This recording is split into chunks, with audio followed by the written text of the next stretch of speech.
शिव पुराण की कथा को सुनाते हुए सूत जी महाराज सौनकादिक ऋषियों से कहते हैं कि एक बार की बात महाराज नंदिकेश्वर से सनकादिकों ने पूछा कि भगवान शंकर की साकार रूप में और निराकार रूप में दो रूपों में पूजा होती है। तो प्रश्न ये किया कि दुनिया के बाकी जितने भी देवता हैं उनकी एक ही रूप में पूजा होती है, मूर्ति के रूप में। कन्हैया जी हो, राम जी हो, हनुमान जी हो, देवी जी हो, उनकी सबकी मूर्ति रूप में होती है। केवल भगवान शंकर ऐसे हैं जिनकी दो रूपों में होती है, एक लिंग स्वरूप में और दूसरी मूर्ति रूप में। बोले दो रूपों में, निराकार और साकार दोनों रूपों में भगवान शंकर की पूजा होती है। तो यही बात सडकुलीन ऋषियों ने ब्रह्मा जी से पूछी है कि भगवान शंकर की दो रूपों में पूजा क्यों होती है, क्या कारण है। केवल मूर्ति में जैसे बाकी सारे देवता मूर्ति में पूजित होते हैं, ऐसे भगवान शंकर भी मूर्ति में ही पूजित क्यों नहीं होते, उनके लिंग स्वरूप में पूजा कैसे होती है। तो कहा कि महाराज लिंग के प्रागट्य की कथा सुन लीजिए आप कि लिंग पूजा का क्या महत्व है, भगवान शंकर की लिंग पूजा कब से शुरू हुई और शिवलिंग की पूजन करने का क्या फल है। बोले एक बार की बात कि ब्रह्मा जी सोते सोते जागे, सुनना, और जागने के बाद में क्या हुआ। बोले जागने के बाद ब्रह्मा जी को लगा कि मैं दुनिया में सबसे बड़ा हूं। अपने आप ही भगवान ने मन में ये भाव अंकुरित कर दिया और महाराज मन में सोचने लगे मैं सबसे बड़ा हूं। और बड़ा होने का अभिमान बड़ा खतरनाक होता है महाराज। हाँ, जिसके मन में ये आ जाए कि मैं बड़ा हूं तो फिर वहां से सब बात गड़बड़ होने लगती है। शास्त्र ये कहता है कि अपने आप को सबसे छोटा माने, लेकिन ब्रह्मा जी की सृष्टि में ऐसा है कि महाराज पद प्रतिष्ठा आई कि बड़ा होने का अभिमान आ जाता है। और महाराज बड़ा होने का भाव जैसे ही आया वहीं से बात बिगड़ने लगती है।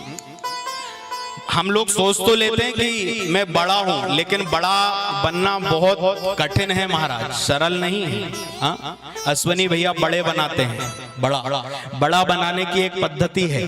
बोले बड़ा एकदम से नहीं बनता है, बड़ा बनाने के लिए एक दिन पहले दाल को पानी में भिगाना पड़ता है, रात भर पानी में पड़ी रहती है, तो दूसरे दिन सिलबट्टे में पीसना पड़ता है, फिर पीस के उसमें तमाम प्रकार के मसाले मिलाना पड़ता है, फिर एक बार आधा तल के बाहर निकालना पड़ता है, फिर दोबारा तलना पड़ता है। बोले बड़ा बनाने में बहुत मगजमारी महाराज। ऐसे ही हम लोग सोच लेते हैं कि मैं बड़ा हूं, लेकिन बड़ा बनना इतना आसान नहीं है। और जो वास्तव में बड़ा होता है वो अपने आप को छोटा समझता है। बोलो भक्तवत्सल भगवान की। तो ब्रह्मा जी सोचने लगे मैं बड़ा हूं और चले गए विष्णु लोग।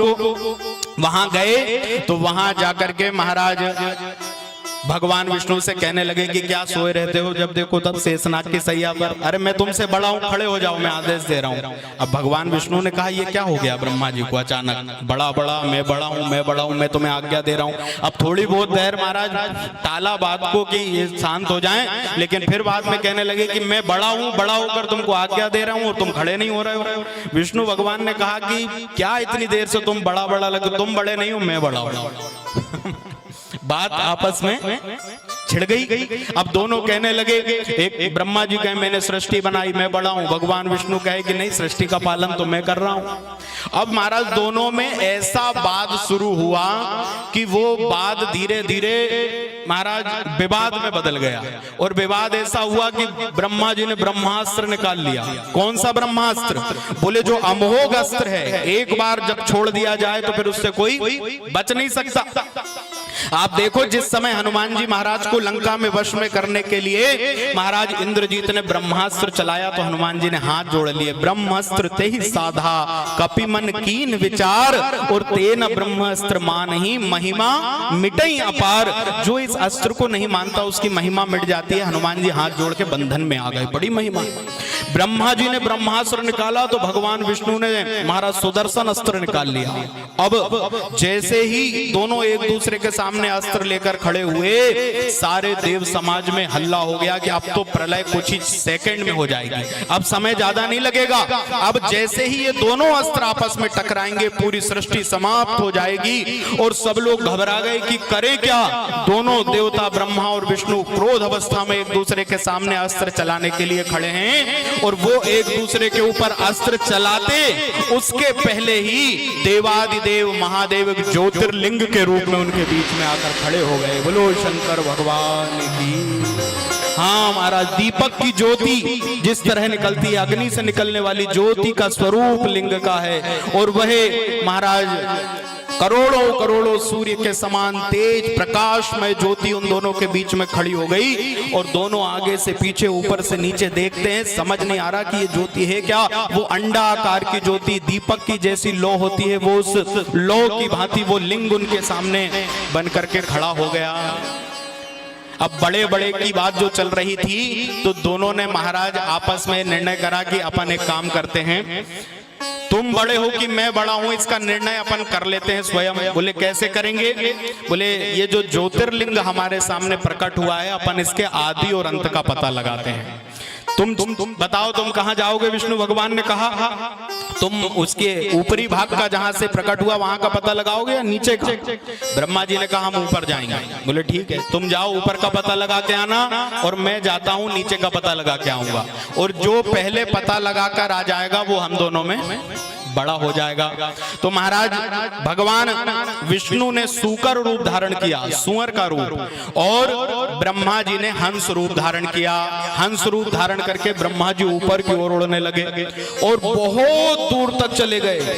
अनंत किलोमीटर की दूरियां उड़ते चले जा रहे हैं, लेकिन ज्योति का आदि पता नहीं चल रहा है। सूकर रूप से भगवान विष्णु नीचे चले जा रहे हैं। अतल वितल सुतल तलातल महातल रसातल पाताल सारे लोगों को पार करते हुए, लेकिन कहीं पता ही नहीं चल रहा कि ये कहां खत्म हुई है ज्योति। ब्रह्मा जी ऊपर जाते जाते जाते जाते जाते रास्ते में सोचने लगे कि महाराज ये तो पता ही नहीं चल रहा। उसी बीच क्या हुआ। बोले ब्रह्मा जी को ऊपर से गिरता हुआ एक पुष्प दिखा, जिसे कहते हैं केतक, केतक पुष्प, केतकी का पुष्प, केवड़े का फूल। ये गिर रहा था, ब्रह्मा जी को मिला, राम रमाई हुई। ब्रह्मा जी ने कहा कहो। बोले मैं भी अनंत काल से नीचे गिर रहा हूं, मुझे अभी तक पता नहीं चला। तो ब्रह्मा जी ने सोचा कि महाराज जब इसको पता नहीं चला, ये अभी ना जाने कितनी ऊपर से आ रहा है और मैं यहां तक आ गया हूं, मुझे भी पता नहीं चला।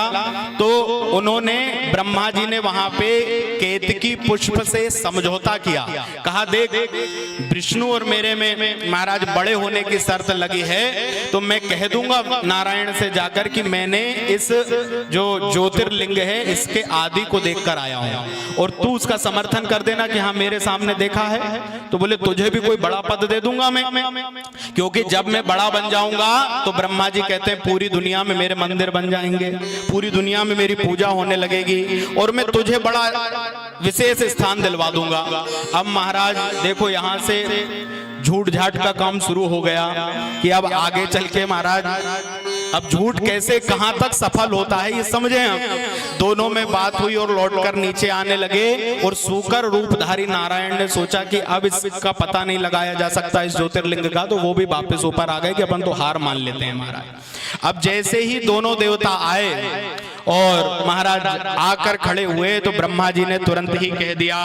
ब्रह्मा जी कहने लगे कि मैं जो है मैं इस ज्योतिर्लिंग का आदि देख करके आ गया हूं। मैंने देख लिया है कि कहां ये शुरू हुआ, और गवाही में मैंने साथ में इस केतकी के पुष्प को लाया हूं। बोले झूठ बोलने वाला जो व्यक्ति होता है ना, वो साथ में दो चार गवाह जरूर रखकर चलता है। अपनी बात कहेगा लेकिन हर बात में ये कहेगा कि मैं जो कह रहा हूं मेरे साथ में गवाह है। पूछ लो आप इससे।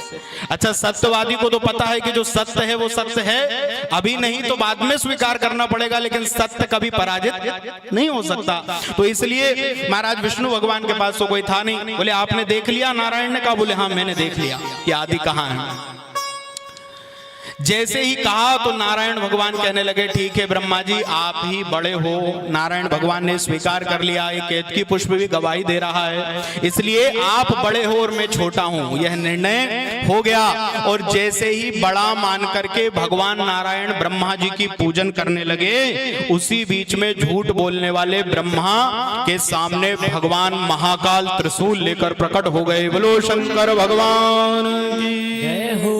और महाराज रक्त रंजित भगवान की आंखें, और उसी समय क्रोधावस्था में महाराज भगवान शंकर त्रिशूल लेकर के खड़े हुए, और क्रोध में भगवान शंकर के शरीर से ही एक और शरीर प्रकट हो गया, और जो वह शरीर प्रकट हुआ वही महाराज भगवान शंकर के शरीर से निकले हुए भैरवनाथ हैं। बोलो भैरव बाबा की। काल भैरव स्वरूप में महाराज प्रकट हो गए और ब्रह्मा से कहा ब्रह्मा तुमने झूठ बोला है। भगवान शंकर ने आदेश दिया कि भैरव इसके मुंड को काट दो, और ब्रह्मा जी के 5 सिर थे पहले, तो उसी समय तलवार लेकर के भगवान शंकर ने भैरव रूप से ब्रह्मा जी का वो झूठ बोलने वाला मुख काट दिया। और महाराज ब्रह्मा जी का वो मुख जैसे ही कटा, चरणों में आ गए पितामह ब्रह्मा, मुझसे गलती हो गई भगवान, मैंने झूठ बोला। बड़े क्रोधित हैं भगवान भोलेनाथ। कहा ब्रह्मा तुमने झूठ बोला है तो सुन लो, तुम बड़ा बनना चाहते थे कि पूरी दुनिया में तुम्हारी पूजा हो, तो तुमने बड़ा बनने के लिए झूठ बोला, इसलिए मैं तुम्हें श्राप देता हूं कि तुम्हारी पूरी दुनिया में मूर्ति के रूप में कहीं पूजा ही नहीं होगी महाराज। इसलिए आप देखो कि पूरी दुनिया में कहीं भी आपको ब्रह्मा जी का मंदिर नहीं मिलेगा। वो तो राजस्थान वालों का भला हो महाराज, पुष्कर में ब्रह्मा जी एक बार यज्ञ करने आए थे तो उनने मंदिर बना दिया, तो पुष्कर में एकमात्र ब्रह्मा जी का मंदिर है, बाकी कहीं आपको ब्रह्मा जी का मंदिर नहीं मिलेगा। और कहा केतकी पुष्प, केवड़े के पुष्प से कहा कि तूने भी झूठ बोला है, तो जा मैं तुझे भी श्राप देता हूं कि आज से तू मेरी पूजन में उपयोग में नहीं आएगा। ब्रह्मा जी हाथ जोड़ने लगे, हे प्रभु मुझसे गलती हो गई, क्षमा करिए, प्रार्थना करने लगे। तो जब महाराज शरण में आ गए, ब्रह्मा जी ने गलती की क्षमा मांग ली, तो भगवान ने कहा ये तो मेरा स्वभाव है कि जो शरण में आ जाए फिर उसने लाख अपराध भी कर दिए हों तो मैं क्षमादान दे ही देता हूं। तो ब्रह्मा जी शरण में आए तो कहा देखो मूर्ति के रूप में तो तुम नहीं पूजे जाओगे, लेकिन तुम्हारी पूजा आज से यज्ञ इत्यादि जो भी होंगे उसमें एक ब्राह्मण को ब्रह्मा बनाया जाएगा। आप लोगों ने यज्ञ करा भी, और हम लोग यत्र तत्र यज्ञ करते हैं, तो आप देखो यज्ञ में एक ब्राह्मण ब्रह्मा बनते हैं, एक मुख्याचार होते हैं और एक ब्रह्मा बनते हैं। और यज्ञ कुंड के आग्नेय कोण में महाराज ब्रह्म पात्र रखा जाता है, उसमें ब्रह्मा जी का ध्यान पूजन होता है, और वो ब्राह्मण जो ब्रह्मा बनते हैं वो यज्ञ की देखरेख करते हैं, वहां ब्रह्मा जी का उस तरीके से पूजन होता है। तो महाराज केतकी पुष्प ने कहा कि महादेव ब्रह्मा जी के कहने पे मैंने झूठ बोला था, मुझे भी क्षमा कर दो, अब मैं आपके ऊपर चढ़ा नहीं जाऊंगा, लोग मुझे कुदृष्टि से देखने लगेंगे। तो भगवान भोलेनाथ ने कहा कि प्यारे तू चढ़ाया तो नहीं जाएगा, ये तो अब निश्चित हो चुका है, लेकिन जहां कहीं मेरी कथा इत्यादि हो तो वहां तू तोरण के काम में आ सकता है, कहीं बाहर स्वागत के काम में आ सकता है, लेकिन मेरे ऊपर चढ़ाया नहीं जाएगा। और महाराज जिन भैरव रूप से भगवान शंकर ने ब्रह्मा जी का सिर काटा था तो उनको ब्रह्महत्या लग गई, तो महाराज काशी में जाकर के गंगा जी के घाट पर भैरवनाथ ने गंगा जी के घाट पे जाके महाराज शिव उपासना शुरू कर दी, तपस्या करी, और वहीं पर कपालिक भैरव के नाम से भगवान विराजमान हो गए। बोलो भैरवनाथ की जय। और काशी के कोतवाल बनकर, आगे विस्तार से भी इनकी कथा आपको सुनाएंगे। तो महाराज ब्रह्म हत्या से छूटने के लिए गंगा मैया के घाट पे जाकर के विराजमान हो गए, और ब्रह्मा और विष्णु दोनों ने मिलकर उस शिवलिंग का पूजन किया कि कैलाश के वासी जो हैं महाराज, घटघट वासी जो हैं, सर्वंतर्यामी जो हैं, कपूर के समान धवल कांति वाले जो हैं, सहज प्रसन्न हो जाने वाले जो हैं, ब्रह्मा विष्णु उनकी पूजन करने लगे, स्तुति करने लगे महाराज।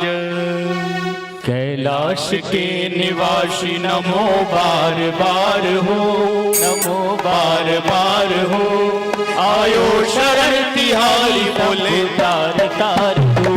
कैलाश के निवासी नमो बार बार हो, नमो बार बार हो, आयो शरण तिहारी बोले तार तार हो, तार तार तू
जीव में है खजाना कुबेर का।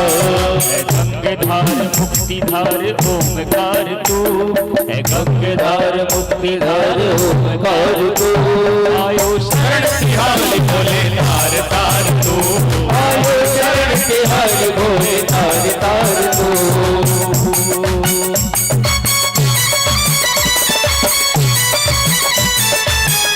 महाकाल महाराज की जय हो।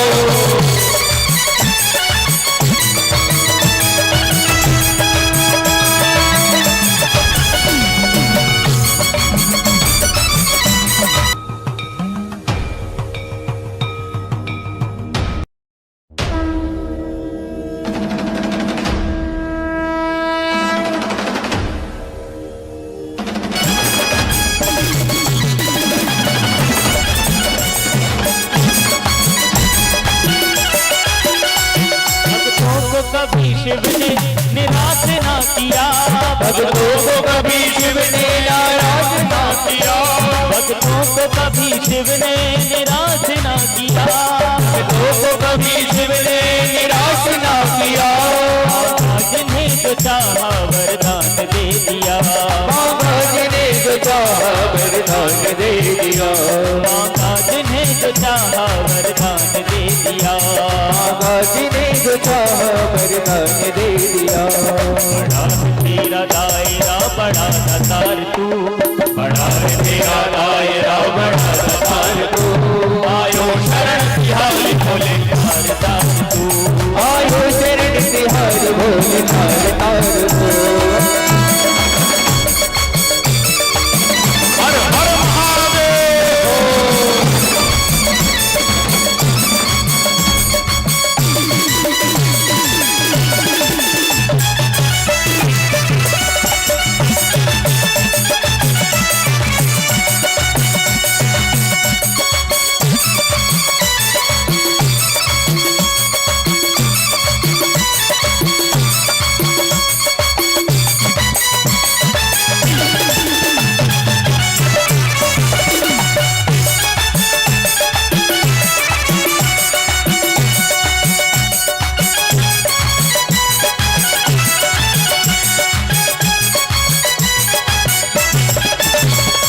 क्या नहीं दिया हमें हम क्या प्रमाण दे, क्या नहीं दिया हमें हम क्या प्रमाण दे।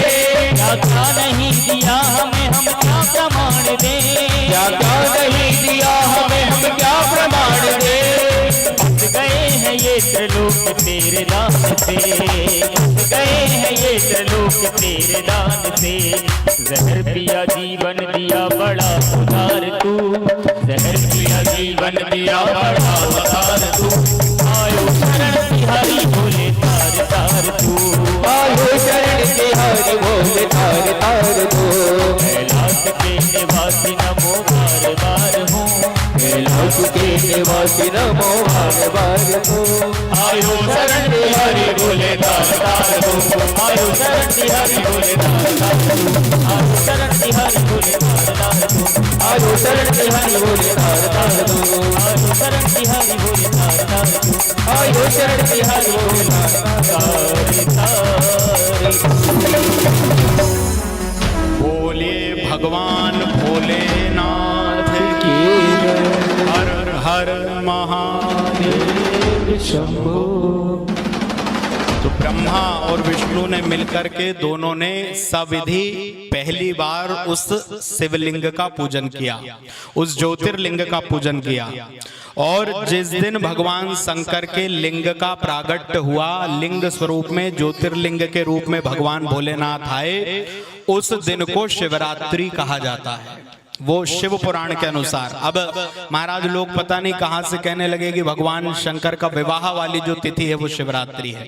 ऐसा भी लोकाचार्य की मान्यता है, लेकिन शिव पुराण में लिखा है, स्वयं भगवान शंकर कह रहे हैं ब्रह्मा विष्णु के सामने कि आज चतुर्दशी तिथि जो है, ये इस दिन मेरे इस ज्योतिर्लिंग का प्रागट्य हुआ, तो यह जो तिथि है, आज का जो दिन है, वो आज से शिवरात्रि के नाम पर जाना जाएगा।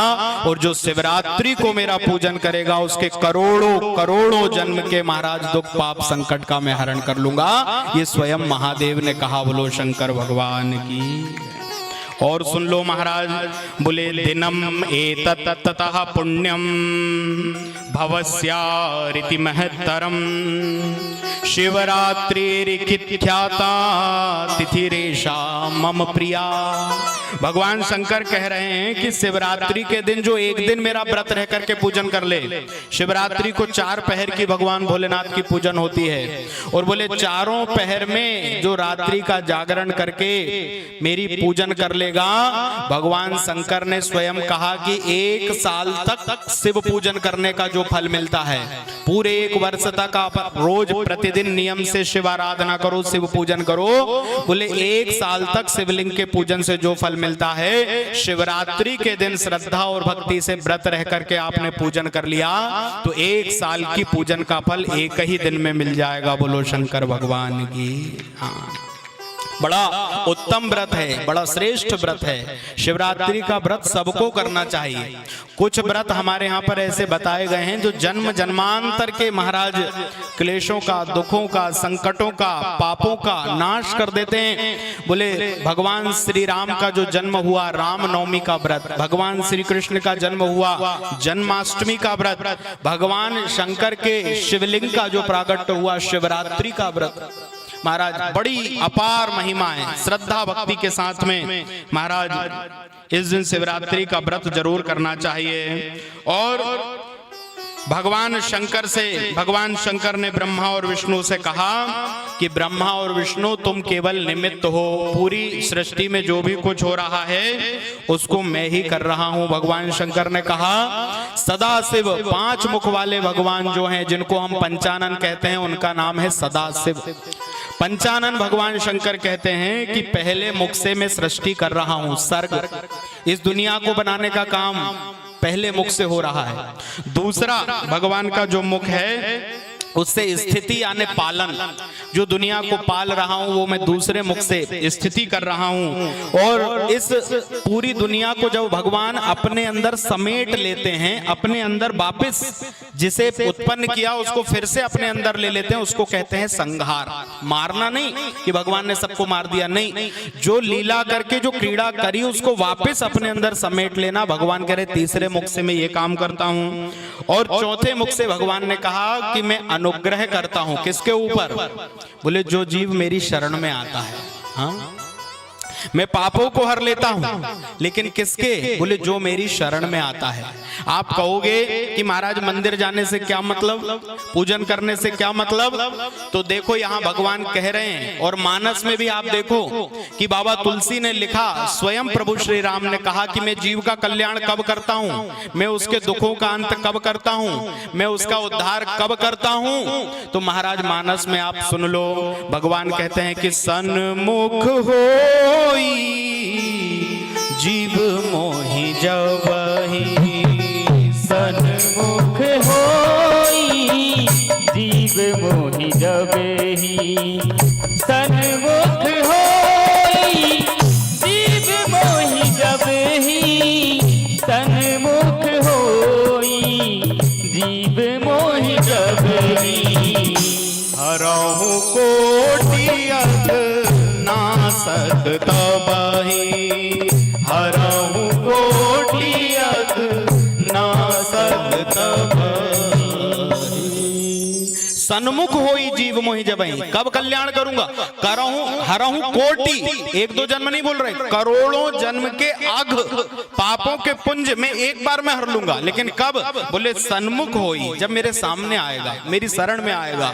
अब आप सोचो कि हम दुनियादारी में लगे रहे तो हमारे भगवान भी इतने फुर्सतिया नहीं है कि उद्धार करने वहां आ जाए। महाराज सन्मुख आना पड़ेगा, शरण में आना पड़ेगा, और शरण में आने वाले को भगवान कभी त्यागते नहीं हैं। स्वयं रावण का भाई विभीषण जब लंका को छोड़कर आया तो महाराज आकर के वानर सेना ने भगवान को सूचना दी, सुग्रीव जी आए, बोले रावण का भाई आया है, आकाश मार्ग से आया है, क्या करना चाहिए? तो सबके भगवान ने विचार लिए कि बताओ भाई क्या करें। तो सुग्रीव आदि बानर कहने लगे कि महाराज है तो राक्षस का भाई, और कोई मायावी विद्या हो, कोई लीला हो, यहाँ आकर के हमारे अंदर शिविर में आ जाए और कोई उत्पात मचा दे। तो अधिकतर लोग कहने लगे कि नहीं, इसे अंदर नहीं बुलाना चाहिए। अब हनुमान जी तो विभीषण से मिलकर आए लंका में, हनुमान जी की ओर भगवान ने देखा तो हनुमान जी हंसने लगे, मुस्कुराने लगे।